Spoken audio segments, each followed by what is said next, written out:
जीवन विज्ञान में अहिंसा और अहिंसा के द्वारा निरस्त्रीकरण और शांति कैसे स्थापित हो सकती है, या यूं कहें कि हमारा विषय है अहिंसा, निरस्त्रीकरण और शांति। हिंसा आज की एक बहुत बड़ी समस्या है। हिंसा का सूक्ष्म अर्थ है अपनी आत्मा का हनन करना। इतनी विचित्र बात कि हिंसा दूसरों के लिए की गई, परंतु उसका अर्थ बताया गया कि अपनी आत्मा का हनन करना। हिंसा करने वाला दूसरों का अहित बाद में करता है, अपने दुश्चिंतन से, अपने क्रोध से, अपने विवेक के नष्ट होने से अपना हनन, अपना नुकसान पहले कर लेता है। एक निषेधात्मक चिंतन से शरीर की हजारों कोशिकाएं नष्ट हो जाती है। ये चिकित्सा विज्ञान कहलाता है, या मानव शरीर क्रिया विज्ञान कहता है। अतः स्वतः सिद्ध है कि हिंसा करने वाला दूसरे को मारने से पहले, दूसरे की हत्या करने से पहले एक प्रकार से अपनी हत्या कर लेता है, स्वयं को हानि पहुंचाता है। वह दूसरों को नहीं मारता, पहले स्वयं मरता है। हिंसा का प्रयोग पाप का एक उत्कृष्ट उदाहरण है, और इसीलिए कहा गया है कि ये नरक का कारण है, नरक में ले जाने वाला है। इसलिए हिंसा त्याज्य है, हिंसा को छोड़ ही देना चाहिए। यहां हम हिंसात्मक कार्यों से मुक्ति पाने के लिए, क्योंकि हिंसा का विरोधी है अहिंसा, तो हिंसा से मुक्ति पाने के लिए अहिंसा के विविध पहलुओं पर चर्चा करेंगे। सर्वप्रथम हम निरस्त्रीकरण और उसके उपायों पर चर्चा करेंगे। तत्पश्चात युद्ध के संदर्भ में अहिंसा तथा हिंसा के अहिंसात्मक ढंग से प्रतिरोध कैसे करें, इसको अध्ययन करेंगे। हिंसा की पूर्ण आहिति के लिए, हिंसा को पूर्णतया समाप्त करने के लिए अहिंसा प्रशिक्षण के सूत्रों का अध्ययन करेंगे। अब बात आती है निरस्त्रीकरण की। हर आदमी शांति चाहता है, वह जितनी योजनाएं बनाता है उन सबका लक्ष्य यही होता है कि सुख शांति मिले। उनके सब कामों में यही दृष्टि रहती है। उनकी तमाम मेहनत, चिंता और परेशानी की पृष्ठभूमि में शांति की इच्छा रहती है। उसका आज का सारा कार्यक्रम इसी हेतु से है कि कल उसे आराम मिले। यह बात जैसे व्यक्तियों के संबंध में है, वैसे ही समुदायों, संगठनों, समूहों, जातियों और देशों के संबंध में है। वास्तव में मनुष्य ने ये जो विविध संगठन बनाए हैं, उसका निर्माण का उद्देश्य तो शांति की चाहना ही है। शांति के लिए मनुष्य समय समय पर तरह तरह के आविष्कार और अनुसंधान करता रहता है। और हम देखते हैं कि सारा इतिहास जहां एक और युद्धों से ग्रसित रहा है, वहीं शांति प्राप्त करने के प्रयासों में लगा हुआ है। उसके बहुत विवरण है। शांति को प्राप्त करने के लिए, क्योंकि एक कहावत है कि भय बिन होए ना प्रीति, तो शांति को कायम करने के लिए, सुरक्षा को कायम करने के लिए मनुष्य ने हिंसक साधनों का निर्माण प्रारंभ कर दिया। अणुबम, भोजनम, बंदूक, तोप, लड़ाकू जहाज, लड़ाकू नौका, लड़ाकू बड़े बड़े जहाज, ना जाने कितने और कितने प्रकार के, और आजकल तो ड्रोन, विध्वंसक ड्रोन, आत्मघाती ड्रोन, ना जाने कितने कितने हथियार इकट्ठे कर लिए, परंतु शांति तो नहीं रही। अतः ये कह देना कि हथियारों का समुचित एकत्रीकरण शांति को प्रदान करता है, ऐसा दृष्टिगोचर नहीं हो रहा है। इसलिए जब एक राज्य ने हिंसक अस्त्र बनाए तो उसे देखकर दूसरे ने उससे अधिक शस्त्र बनाने का प्रयास शुरू कर दिया, और एक ज्यादा से ज्यादा शस्त्रों को एकत्रित करने की होड़ लग गई पूरे विश्व में, सारे राष्ट्रों के मामले में। और बजट का, देश के बजट का एक बहुत बड़ा भाग शस्त्रों पे खर्च होने लगा, जो मानव जाति के उत्थान के लिए खर्च हो सकता था। तो इस प्रकार से देखा जाए कि सबसे भयानक अस्त्र सन 1942 में अमेरिका ने जापान पर अणु बम डाल के किया था, हिरोशिमा और नागासाकी, जहां अरबों खरबों की संपदा और एक बहुत बड़ी मात्रा में मनुष्य नष्ट हुए। कहते हैं एक ही बम से 2.5 लाख लोग मारे गए। उसके 7 वर्ष के बाद 1949 में रूस ने भी परमाणु बम का, अणु बम का सफल प्रयोग किया, और फिर तो ये श्रृंखला बढ़ती चली गई। आज विश्व में अनेकों देश परमाणु बम, उस समय जो डाला गया था 1942 में, उससे कई गुना ज्यादा ताकत के परमाणु बम बनाकर बैठे हुए हैं। अब इन सब साधनों को अपनाकर भी, जिनको मनुष्य ने कहा था कि परमाणु बम एक डिटरेंस है, जिस देश पर परमाणु बम होगा उस देश पे कोई हमला नहीं करेगा, ये शांति के लिए एक प्रयोग माना गया। परंतु शांति को मनुष्य प्राप्त नहीं कर सका, उसके बाद भी शांति स्थापित नहीं है। परमाणु संपन्न राष्ट्र पर भी हमले हो रहे हैं या वो हमले कर रहे हैं, क्योंकि शांति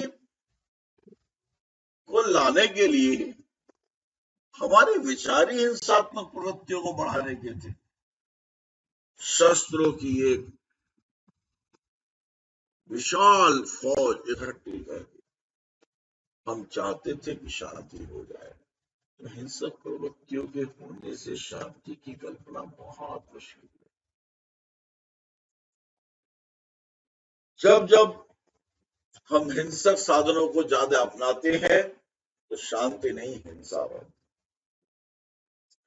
इसलिए अब साधन बदलने होंगे, अहिंसा को अपनाना होगा और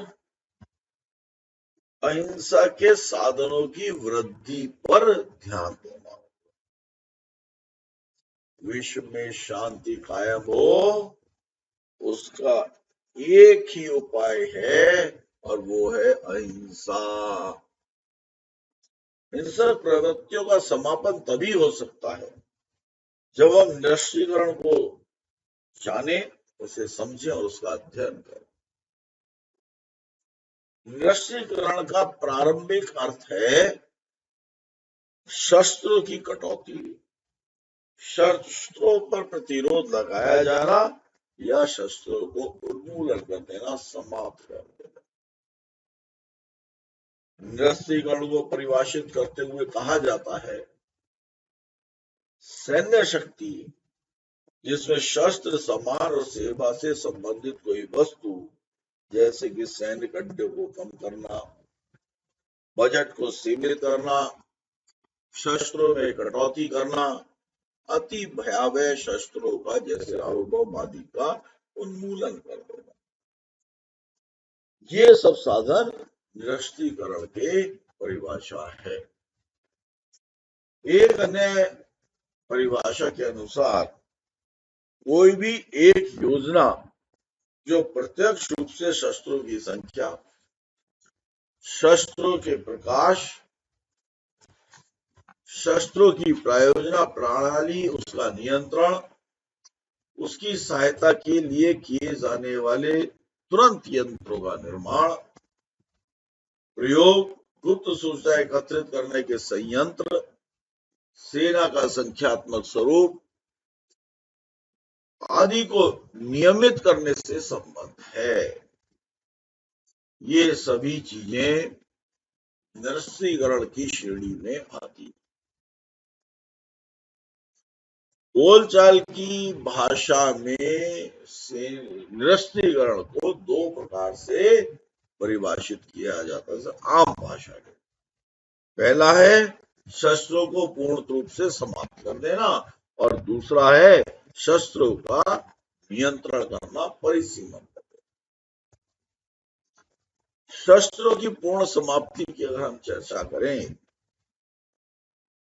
तो निरस्त्रीकरण का मुख्य उद्देश्य विश्व में अंतरराष्ट्रीय स्तर पर सुरक्षा बनाए रखना है।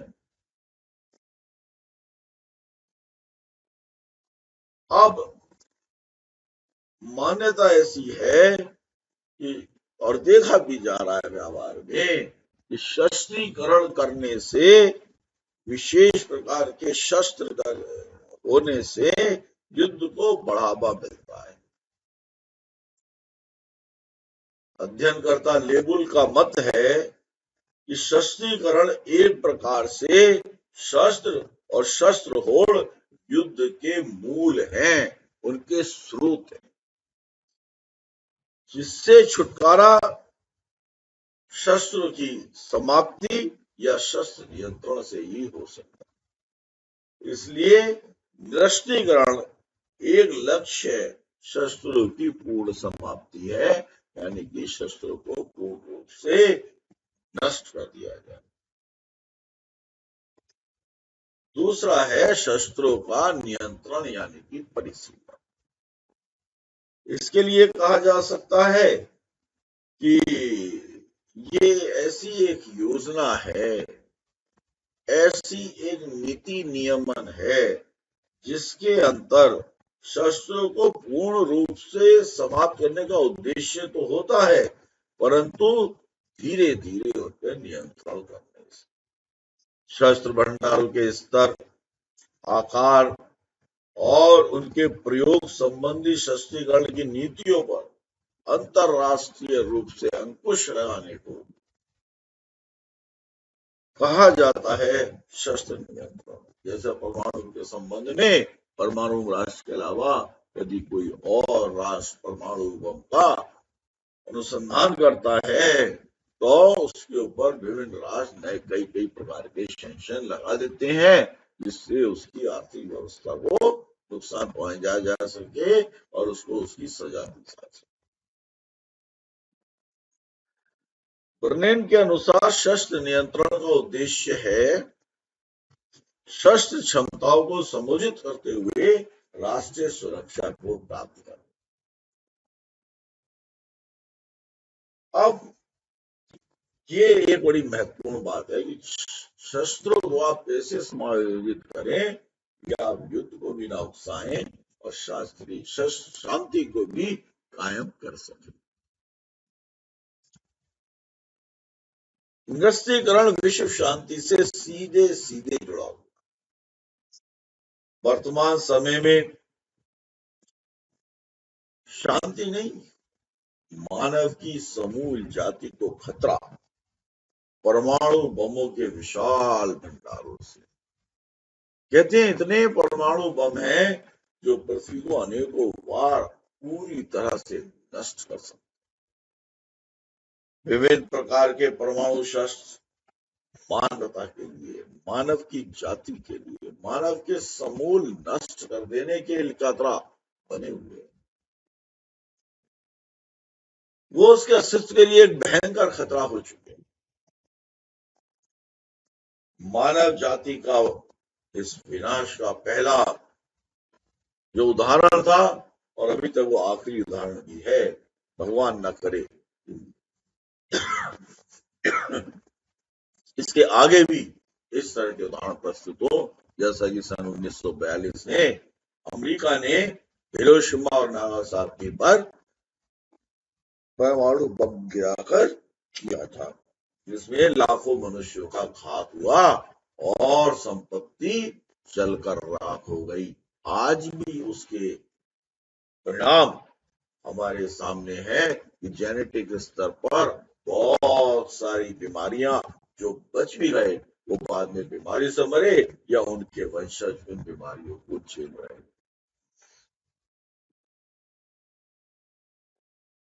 विनाश और क्षमता के प्रयोग से 1942 में प्रयुक्त किए गए परमाणु बम की अपेक्षा आज उनकी संख्या लाखों गुना अधिक। संपूर्ण विश्व में विभिन्न राष्ट्रों में परमाणु बमों के विशालतम भंडार है। और इतना ही नहीं, ऐसा लगता है लोगों को कि जिस राष्ट्र के पास परमाणु बम होगा उस पर कोई हमला करने की हिम्मत नहीं करेगा या उससे कोई युद्ध नहीं करेगा। परंतु अगर जाने अनजाने तो एक किसी राष्ट्र ने परमाणु बम का प्रयोग कर दिया तो चूंकि अनेकों मित्र राष्ट्रों और दुश्मन राष्ट्रों के पास परमाणु बम है तो एक विशालतम हिंसा और मानव जाति का समूल नष्ट तक की स्थिति उत्पन्न हो सकती। विश्व को पूरी तरह से एक ही बार में नष्ट किया जा सकता। परमाणु अस्त्रों के विनाश की इस उत्कृष्ट अवस्था को जो मानव अस्तित्व के ऊपर बहुत बड़ा प्रश्न चिन्ह है, इस क्षमता को लगता है देखकर कि विश्व शांति को स्थापित करने के लिए परमाणु शस्त्रों के प्रयोग को रोकने की आवश्यकता है। और यह सब तभी संभव है जब परमाणु शस्त्रों का पूर्णता उन्मूलन हो जाए और उनका निरस्त्रीकरण हो जाए। तो ये जो समस्या है, ये जो डर है, किसी भी दिन जाने अनजाने में अगर परमाणु बम का इस्तेमाल होता है तो सारी मानव जाति समाप्त हो जाएगी। ये उन्मूलन से ही इस डर को निकाला जा सकता। निरस्त्रीकरण किसी एक राष्ट्र के नहीं, संपूर्ण मानव जाति के हित में। जब तक समस्त शस्त्रों का उन्मूलन नहीं होगा तब तक एक राष्ट्र को दूसरे राष्ट्र का भय बना रहेगा। अगर एक पे भी शस्त्र बने रहेंगे तो दूसरे राष्ट्र को भी शस्त्र बनाने ही होंगे। ये प्रतिस्पर्धा कभी समाप्त नहीं की जा सकती। इसलिए विश्व शांति के लिए आवश्यकता है कि सारे राष्ट्र एक साथ मिलकर बैठें और समझौता करें कि हम शस्त्रों का उन्मूलन करेंगे, ये नियम बनाएं इस प्रतिज्ञा को धारण करे कि कोई भी राष्ट्र दूसरे राष्ट्र पर हमला नहीं करेगा। सभी राष्ट्रों की भौगोलिक समस्याएं स्पष्ट हैं। व्यर्थ के बवाद कैसे अपनी कुछ इंच धरती बना ले और उसके लिए युद्ध कर ले और उस युद्ध के खतरे को ना जानते और जानते हुए भी शस्त्र को इकट्ठा करते जा रहे हैं। वस्तुतः जो मानव विकास में एक बहुत बड़ी भूमिका अपना सकते हैं उस बजट से, जो बजट शस्त्रों के अंधाधुंध दौर के कारण लग रहा है। आज शस्त्रों को मानव जाति को बचाने के लिए, इन शस्त्रों के फैलाव को रोकने के लिए निरस्त्रीकरण तथा शक्त परिसंयमन की प्रक्रियाओं का प्रयोग जो आज हो रहा है, भगवान महावीर ने 2500 वर्ष पूर्व ये बात कह दी थी कि अहिंसा परमो धर्म, अहिंसा ही परम धर्म है और अहिंसा हिंसा के लिए किए जाने वाले प्रयोगों का, साधनों का नष्ट करके ही प्राप्त की जा सकती। आचार्य महाप्रज्ञ के शब्दों में महावीर की वाणी का एक संकलन है, उसके सूत्र हैं जिन्हें आचारांग कहा गया है। इसका प्रथम विषय ही है, प्रथम अध्याय ही है शस्त्र परिज्ञा, और उसे आज की भाषा में शस्त्र का निरस्त्रीकरण कहा जाता है। भगवान महावीर स्वामी के समय भी वैशाली एक गणराज्य था। लोकतंत्र की व्यवस्था वहां से प्रकट हुई ऐसा माना जाता और शांति थी, युद्ध नहीं थे वैशाली गणराज्य में।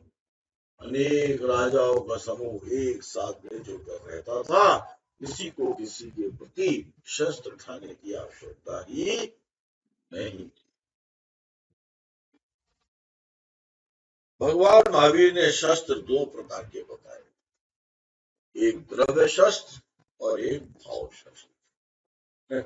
कितनी महत्वपूर्ण बात है। अभी तक हम द्रव्य शस्त्रों की बात कर रहे थे, द्रव्य शस्त्रों को समझने का प्रयास और उससे होने वाले खतरों को समझ रहे थे। भाव शस्त्र तो अभी हमारे विचार में ही नहीं। विश्व अभी भाव शस्त्रों को भी बहुत अधिक प्रमुखता से ध्यान देने की आवश्यकता अनुभव कर रहा है।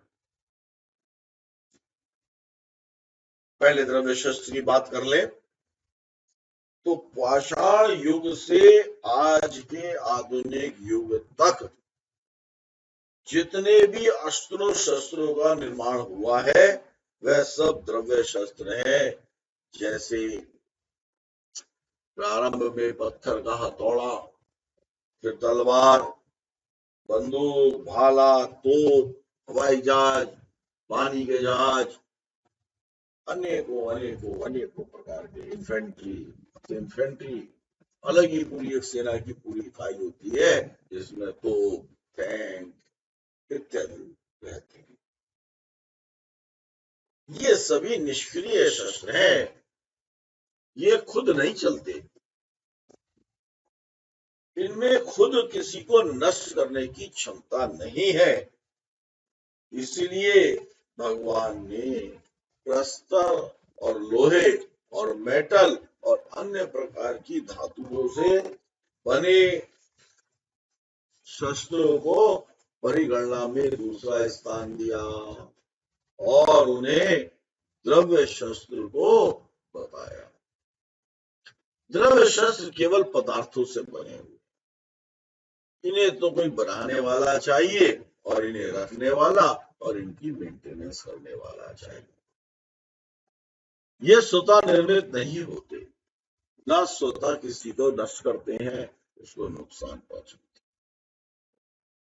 भाव शस्त्र, और भाव शस्त्र के बारे में कहा गया कि ये बहुत बड़ा शस्त्र है, द्रव्य शस्त्रों की अपेक्षा बहुत अधिक संहारक। वस्तुतः द्रव्य शस्त्र के निर्माण से पूर्व उसके निर्माण की परिकल्पना, आकार प्रकार का चिंतन मनुष्य के मस्तिष्क में होता है, उसके दिमाग में। बाहर से पहले वे मनुष्य के मस्तिष्क के भीतर निर्मित होते हैं। मनुष्य के मस्तिष्क में निर्मित होने वाले शस्त्रों की इस परिकल्पना को भाव शस्त्र इसलिए कह सकते हैं कि यदि भाव शस्त्र का निर्माण होगा तो द्रव्य शस्त्र को बनाना असंभव है। तो द्रव्य शस्त्र को नष्ट करना होगा तो बिना भाव शस्त्र के नष्ट किए नहीं हो सकता। लड़ाइयां, युद्ध, जितनी भी विध्वंसक ये प्रकृतियां हैं, कब्जा करने की, एक दूसरे के राष्ट्र की सार्वभौमिकता को नष्ट करने की, ये जितनी भी प्रवृत्तियां हैं पहले भावों में प्रकट होती, और जब भावों में प्रकट होती है उसके बाद वो उनकी कार्रवाई हिंसक बन जाती। भगवान महावीर ने भी दुष्प्रयुक्त इन भावों को भाव शास्त्र कहा, भाव शस्त्र कहा, और शस्त्र निर्माण के लिए क्रियाशीलता का भाव तथा उसकी आवृत्ति या आकांक्षा, जो कि धातु द्रव्य के शस्त्रों के निर्माण की मूलभूत प्रेरणा है। अतः भाव शस्त्र को शस्त्र की परिगणना में पहले रखा। बिना भाव शस्त्र बने द्रव्य शस्त्र का निर्माण संभव नहीं। भगवान महावीर ने निरस्त्रीकरण के संबंध में दोनों प्रकार के शस्त्रों, चाहे भाव शस्त्रों चाहे द्रव्य शस्त्रों, उनकी संपूर्ण समाप्ति को ही महत्वपूर्ण माना है। संपूर्ण भाव शस्त्रों के परिसीमन के बिना, भाव शस्त्र को रोके बिना द्रव्य शस्त्र को रोकना, उसके निर्माण को रोकना संभव ही नहीं है। अब नष्टीकरण के उपाय क्या हो सकते, मैं कह तो दिया, तो क्या इतना आसान है? जैसा मैंने पहले ही किया, आज लोगों का एक ही ध्येय वाक्य है, भय न पूत, भय बिन कोई न पूत। तो निरस्त्रीकरण के संबंध में निरस्त्रीकरण की भावना को व्यापक बनाने के लिए जैन धर्म में भगवान महावीर ने दो उपाय बताए हैं। एक विजातीय के प्रति प्रेम और दूसरा सर्व जीव समानता। ये दो भाव अगर उत्पन्न होंगे, ये दो कार्य किए जाएंगे, तो शस्त्रों का उन्मूलन, चाहे वो भाव शस्त्र हो चाहे द्रव्य शस्त्र हो, किया जा सकता है। अब हम चर्चा करते हैं विजातीय के प्रति प्रेम। एक ही जाति के जीव सजातीय जीव कहलाते हैं, और जैसे मनुष्य के लिए मनुष्य सजातीय है, एक जाति के लिए दूसरी जाति के जीव विजातीय कहलाते हैं। जैसे मनुष्य के लिए पशु और पशु के लिए मनुष्य विजातीय हैं, इसी प्रकार स्थावर और मनुष्य के अलावा सारे पंचेंद्रिय, 2 इंद्रिय से लेकर 5 इंद्रिय तक असैनी जीव, जो कि त्रस कहलाते हैं, और पृथ्वी कायिक, अग्नि कायिक, वायु कायिक, जल कायिक, ये जो वनस्पति कायिक, ये जो 5 प्रकार के स्थावर जीव हैं, एक इंद्रिय जीव हैं, ये सभी विजातीय है। तो हम समझ सकते हैं कि पशु, गाय, बैल, घोड़े, हाथी, हिरण, जितने भी ये पंचेंद्रिय जीव हैं, ये मनुष्य के लिए विजातीय है, और मनुष्य इनके लिए विजातीय है।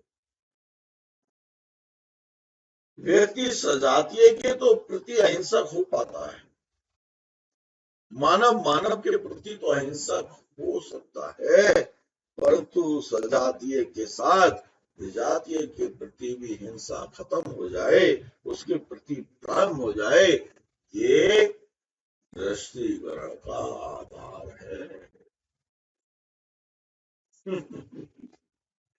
क्योंकि हम मानव से मानव को की जाने वाली हिंसा को हिंसा मानते हैं।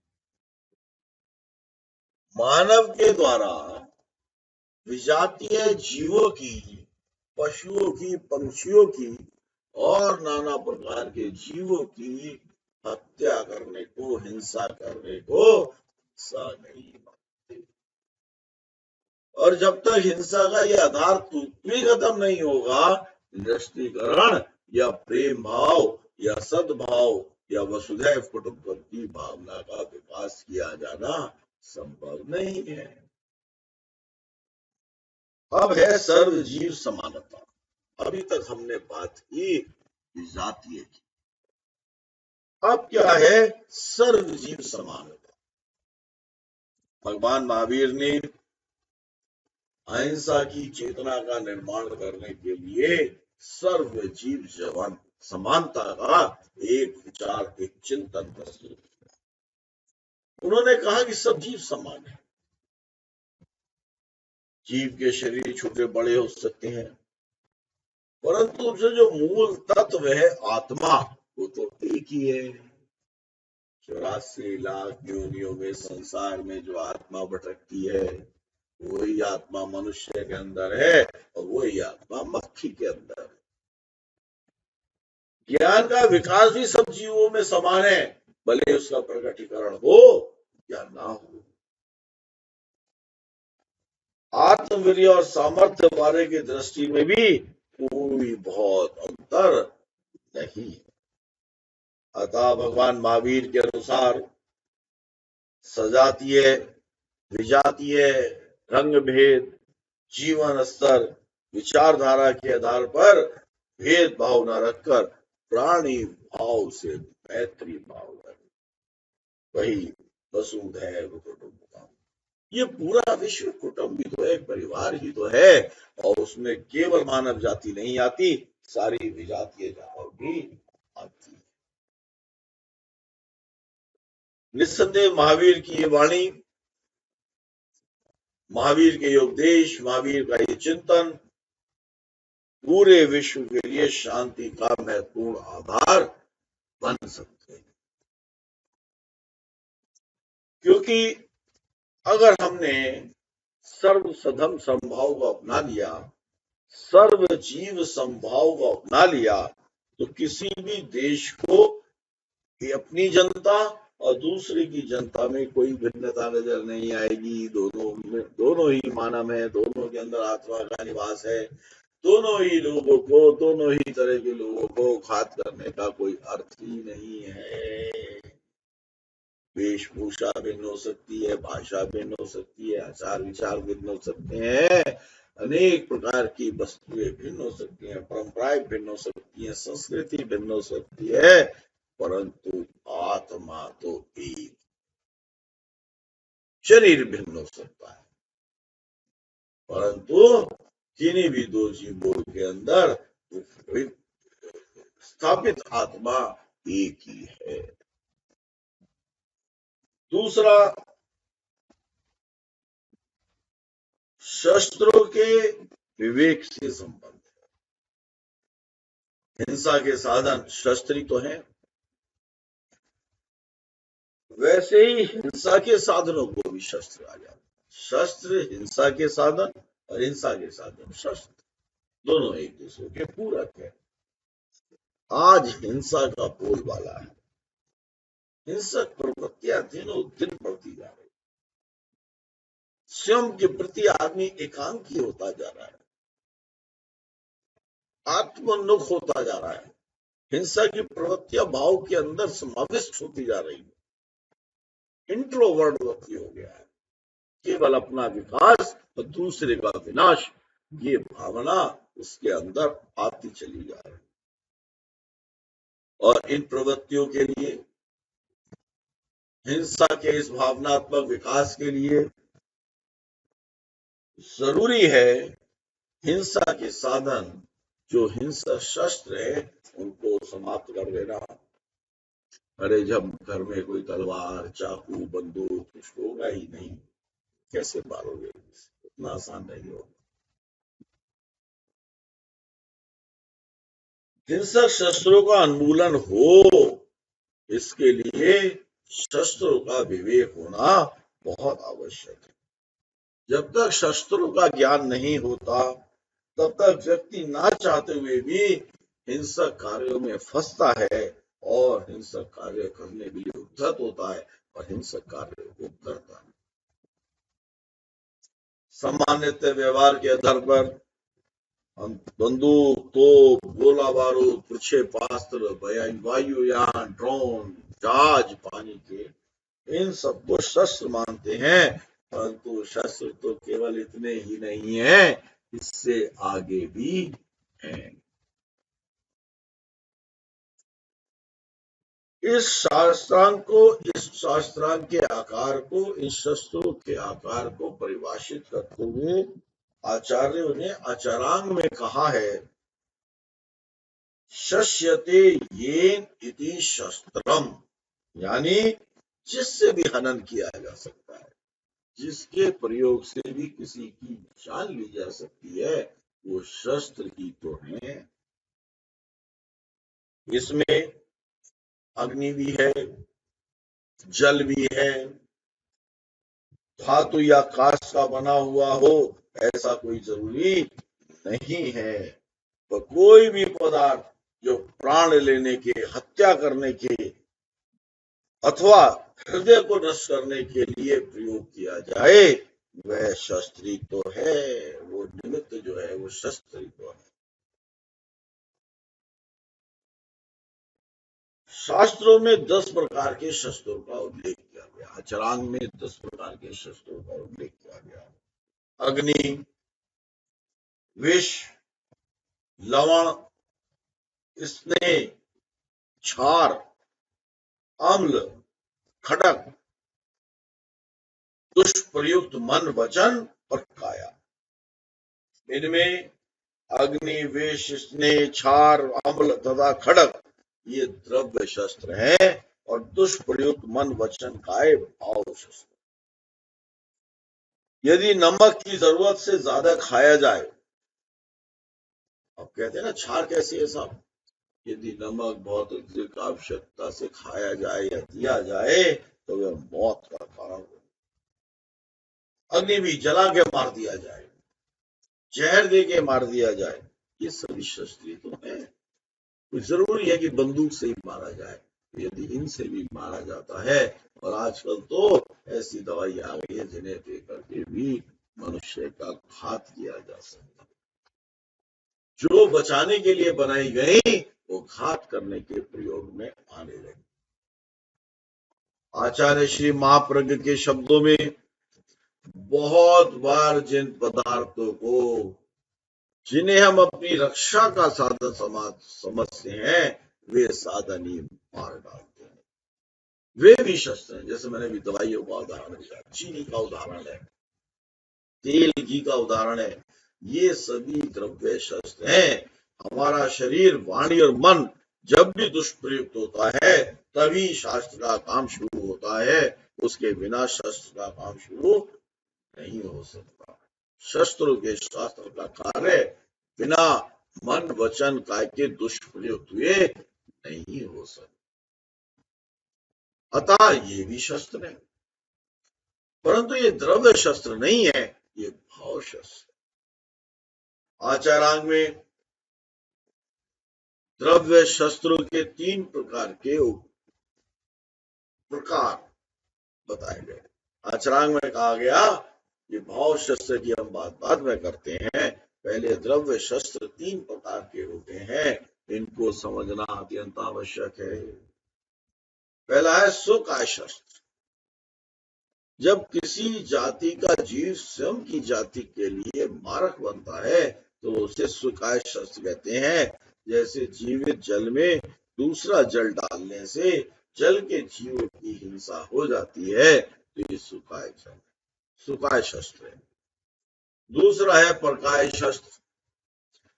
एक काय के जीवों की हिंसा दूसरे काय की जीवों के द्वारा करने से परकाय शस्त्र कहलाता है।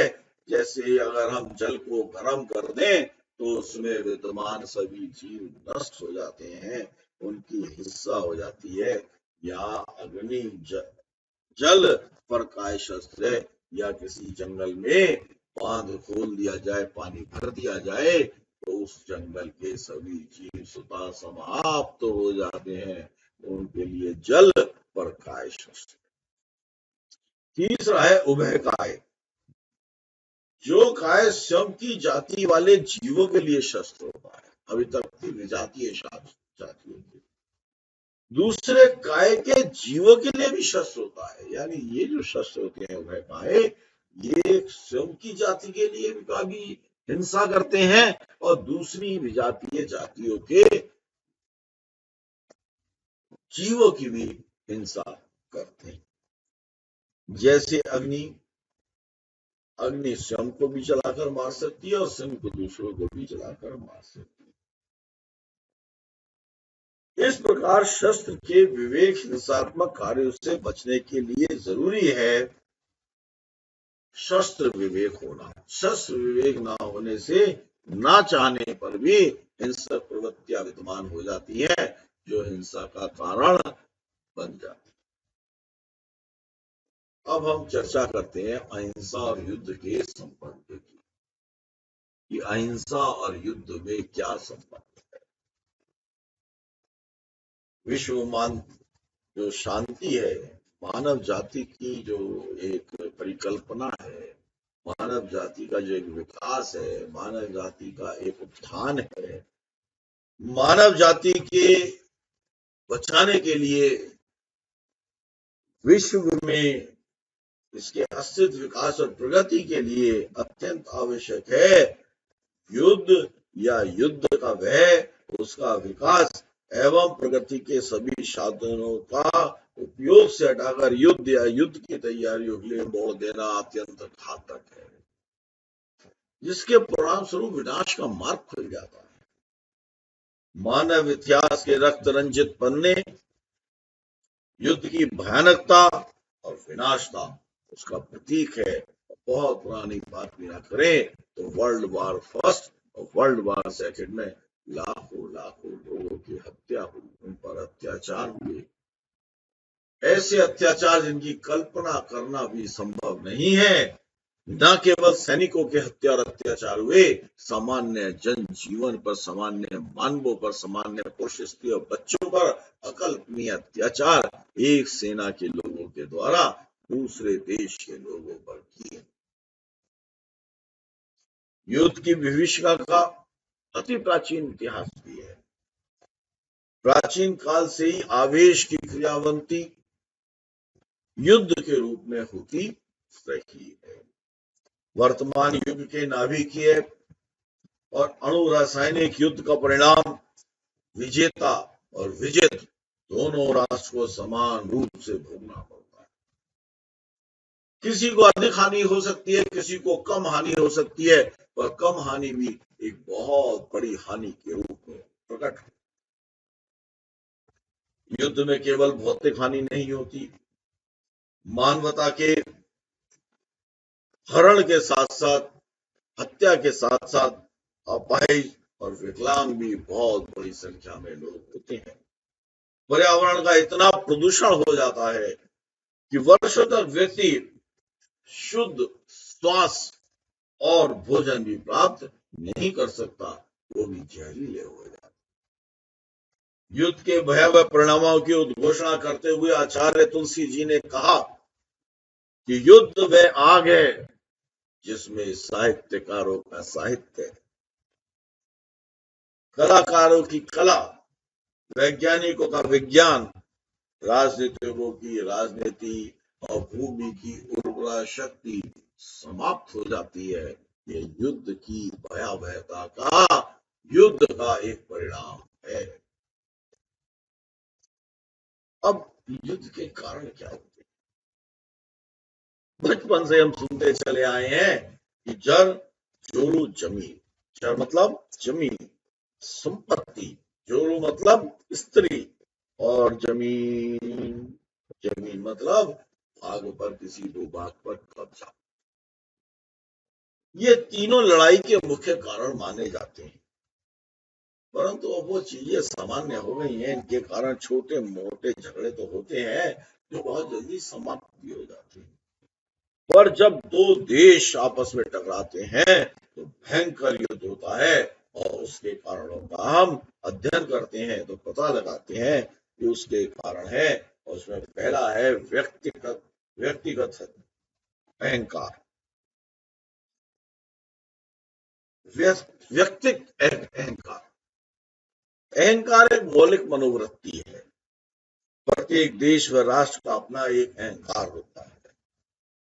जब किसी आर्थिक राजनीतिक कारण से एक देश दूसरे देश के अहंकार को ठेस पहुंचाता है तो अहंकार की ज्वाला प्रकट हो जाती है, उसका नाक फुफकारने लगता है और दो राष्ट्रों के बीच युद्ध का वातावरण निर्मित हो जाता है। इस प्रकार व्यक्तिक अहंकार युद्ध को प्रारंभ करने का एक बहुत बड़ा। दूसरा है सत्ता की महत्वाकांक्षा। अहंकार एक मौलिक मनोवृत्ति है, परंतु मानव जीवन की सबसे बड़ी कमजोरी है आकांक्षा, चाह, इच्छा। आकांक्षा तो कभी पूरी नहीं होती, लिप्सा तो कभी पूरी नहीं होती, लालसा तो कभी पूरी नहीं होती, जरूरतों की आवश्यकता कभी पूरी नहीं होती, वो बनी रहती है, बढ़ती रहती है। कहते हैं ना, पावक में जो जो घी डाला, जैसे जैसे अग्नि में घी डालते जाते हैं वैसे वैसे उसकी ज्वाला बढ़ती जाती है। इसी प्रकार जैसे जैसे मनुष्य के अंदर आकांक्षा, चाह, लिप्सा बढ़ती जाती है, वैसे वैसे उसकी, मनुष्य की हिंसात्मक प्रवृत्ति बढ़ती चली जाती है, अधिकार को प्राप्त करने की शक्ति बढ़ती चली जाती है। अंग्रेजी में एक कहावत भी है कि स्काई इज द लिमिट, और लिप्साओं की कोई लिमिट नहीं। इसीलिए आकांक्षा का एक क्षेत्र है सत्ता। हर व्यक्ति चाहता है मेरे पास सत्ता हो, पावर हो, मैं दूसरों पर नियंत्रण बनूं, मैं दूसरों का नियंता बनूं, और व्यक्ति की यही भावना उसे दूसरे देश पर आक्रमण करके उसको नियंत्रण में लेने पर या अपने भूभाग को बढ़ाने के लिए प्रेरित करती है। तीसरा आता है इसके बाद स्वयं को शक्तिशाली सिद्ध करने की अभिलाषा। पोस्ट वर्ल्ड वार में सत्ता के दो ऐसे ध्रुव बन गए जिन्होंने इस बात को स्थापित करने में कोई कोर कसर नहीं बना रखी कि वो दूसरे से शक्तिशाली है। इसे शीत युद्ध भी कहा गया। युद्ध ही नहीं, शांति काल में भी शीत युद्ध के रूप में हिंसात्मक प्रवृत्तियों को बढ़ावा मिलता रहा है, मिलता है। यहाँ हर व्यक्ति जो सत्ता को प्राप्त करना चाहता है, उस ये भावना उसे इस ओर भी प्रेरित करती है कि वह व्यक्ति दूसरे व्यक्ति से सर्वश्रेष्ठ है, उसका देश दूसरे देशों के मुकाबले शक्तिशाली है। ठीक इसी प्रकार जिस प्रकार व्यक्ति एक दूसरे व्यक्ति से श्रेष्ठ मानना चाहता है, एक देश भी दूसरे देश से अपने आप को श्रेष्ठ मानना चाहता है, और श्रेष्ठता को सिद्ध करने के लिए युद्ध करने के लिए भी तत्पर हो जाता है। अभी तक बहुत सारे राष्ट्रों ने कोई भी व्यवस्था ना होते हुए भी केवल अपनी शक्ति को प्रदर्शित करने के लिए युद्ध किया है, और ये प्राचीन काल से आज तक चला। इसका चौथा प्रकार है तृष्णा और परिग्रह।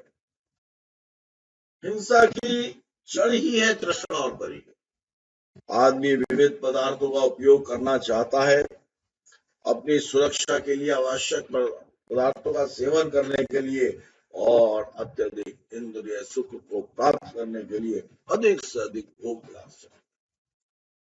छोटे से मकान में भी व्यक्ति शांति पूर्वक रह सकता है और बहुत बड़ी हवेली जो 50-100 कमरे हो उसमें भी शांति प्राप्त नहीं होती। परंतु मनुष्य भोग और विलास के लिए निरंतर प्रयत्नशील है, वो चाहता है और उसके लिए अधिक से अधिक सामान का परिग्रह करने लगता है।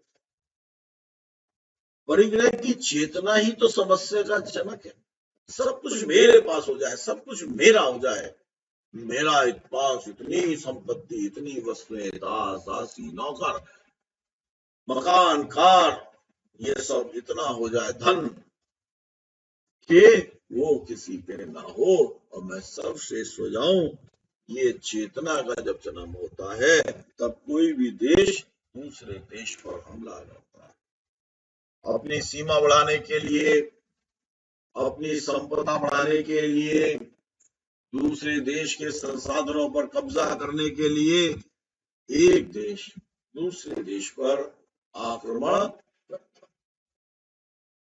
अब हमने ये तो बता दिए कि युद्ध किस लिए होते हैं, तो रोका कैसे जा सकता।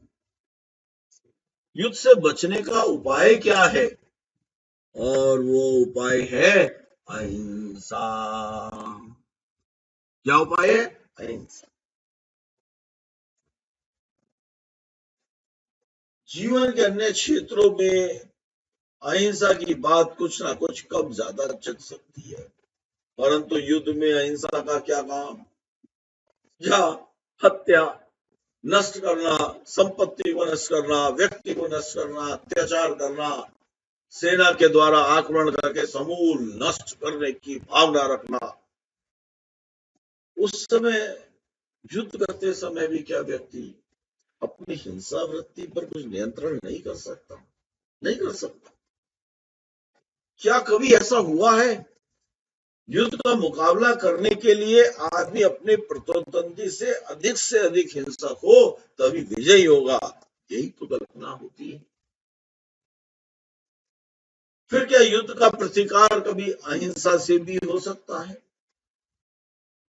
क्योंकि अनेक प्रश्न इस युद्ध के संदर्भ में अहिंसा की चर्चा करते समय उठने स्वाभाविक है, परंतु इस बात की यथार्थता को हमें, सत्यता को हमें, इस बात की आवश्यकता को हमें स्वीकार करना होगा, क्योंकि भगवान महावीर ने युद्ध से बचने के लिए अहिंसा को बहुत बड़ा उपाय दिया। तो अहिंसा के अनेक अर्थ हो सकते हैं। युद्ध के संदर्भ में अहिंसा पर 4 बातों से ध्यान दिया जा सकता है, जिससे हिंसा की प्रवृत्तियों को अहिंसक बनाने में बल मिल सकता है। एक है मन वचन काया की दुष्प्रवृत्ति को रोकना। अहिंसा का एक अर्थ है दुष्प्रवृत्ति को रोकना, भाव हिंसा को रोकना। जब व्यक्ति के मन वचन दुष्कृत होते हैं, दुष्प्रवृत्त होते हैं, तब व्यक्ति के अंदर हिंसा के भाव पैदा होते हैं। जब इन दुष्प्रवृत्तियों का निरोध होता है, इन हिंसा के भावों का निरोध होता है, तब व्यक्ति में हिंसा फलित होती है और वहां अहिंसा के भाव हो जाते हैं। अगर भाव हिंसा रुक जाती है तो द्रव्य हिंसा यानी कि शस्त्र हिंसा कभी भी नहीं हो सकती। इसे महावीर कहते हैं कि द्रव्य हिंसा को रोकना है तो पहले भाव हिंसा को रोकना होगा। मन, वचन और काय, इन तीनों के अंदर समभाव लाना होगा, प्रेम लाना होगा। मैं किसी को नष्ट करने वाला कौन? हर व्यक्ति अपनी अपनी आयु लेकर जीवन को जीने का अधिकारी है, जैसे मैं।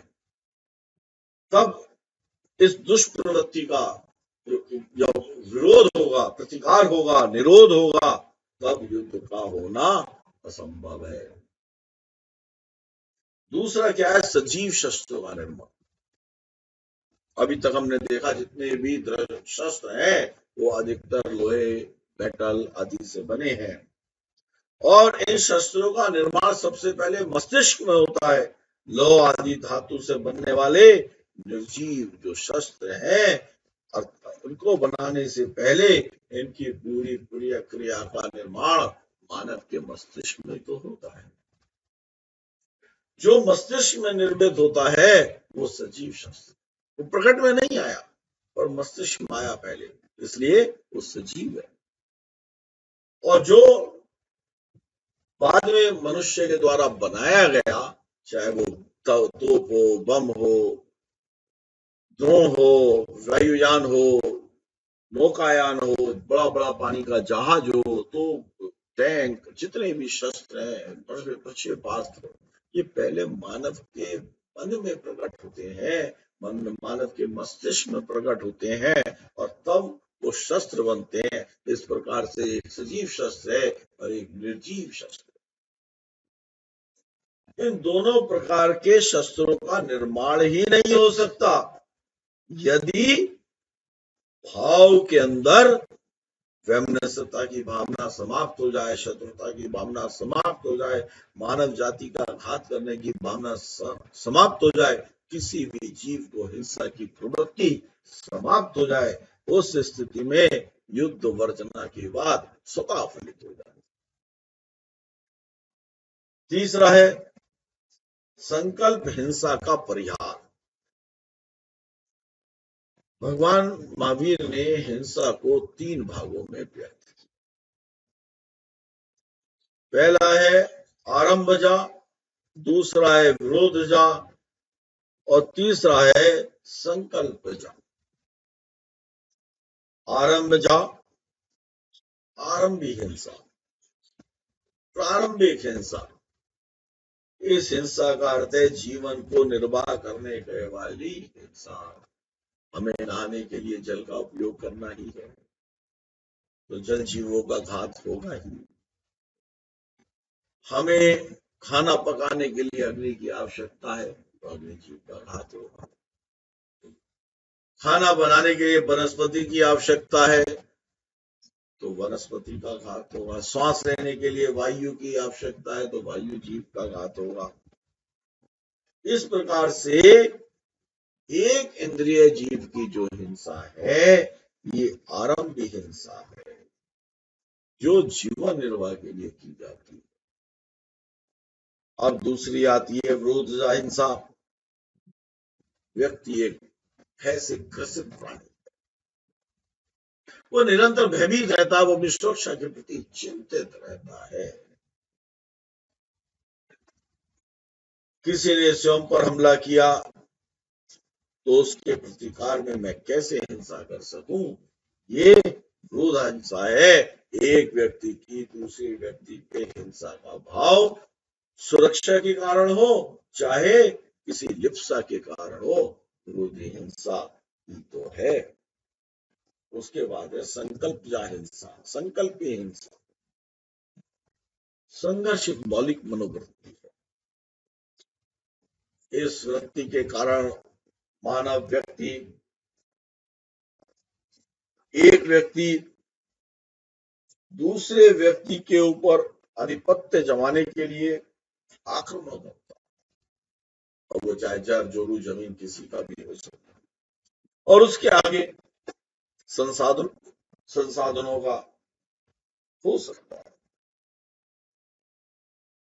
तो इस हिंसा को जो संकल्प पूर्वक की जाती है कि मैं इस देश पर आक्रमण करके इसे अपने कब्जे में करूंगा, ये हिंसा संकल्प हिंसा करती है, या फलाना व्यक्ति से मेरा नुकसान पहुंचाया है, मैं इसको मार डालूंगा, ये संकल्प। युद्ध को दूर करने के लिए संकल्प जा यानी कि संकल्प हिंसा छोड़ देने लिए है, त्याज्य है। संकल्प जा हिंसा का अर्थ है जानबूझकर अकारण हिंसा। अपने आप नहीं हो जाता, बहुत सारी हिंसा हमें पता भी नहीं चलता, अनजाने में हो जाती है, परंतु जानबूझकर की जाने वाली हिंसा संकल्प जा हिंसा। चौथा, मैं आक्रमण नहीं करता। अगर कोई देश या व्यक्ति इतना भी स्वीकार कर ले, ये भी व्रत धारण कर ले कि कुछ भी हो जाए मैं किसी पर आक्रमण नहीं करूंगा, इस व्रत को स्वीकार करते ही युद्ध का उन्माद खत्म हो जाएगा। युद्ध का उन्माद पैदा ना हो, इसलिए जनता में भी ये संदेश जाना चाहिए, क्योंकि जनता के समर्थन के बिना कोई सरकार युद्ध नहीं लड़ सकती। जनता को युद्ध से दूर करने के लिए उसे अनाक्रमण की दीक्षा देना भी अत्यंत आवश्यक है। तो इस प्रकार ये चारों सूत्र कौन कौन से? सबसे पहला मन वचन काय की दुष्प्रवृत्ति का निरोध, दूसरा सजीव शस्त्रों का निर्माण, तीसरा संकोचा हिस्सा का परिहार, चौथा मैं आक्रमण नहीं करूंगा। ये चारों सूत्र अहिंसक चेतना की निष्पत्ति भी है और इन सूत्रों का अपनाने से इनका प्रतिफल अहिंसक चेतना का जागरण भी है। इन सूत्रों को अपनाकर व्यक्ति जितना अहिंसा के प्रति जाता है, हिंसा के पास जाता है, उससे वो दूर होने लगता है और अहिंसा उसके जीवन में आने लगती है और व्यक्ति युद्ध व समाज हिंसा से, युद्ध से, हत्या से दूर चला जाता है। इस प्रकार से हमने यहाँ पर इन सब की चर्चा को किया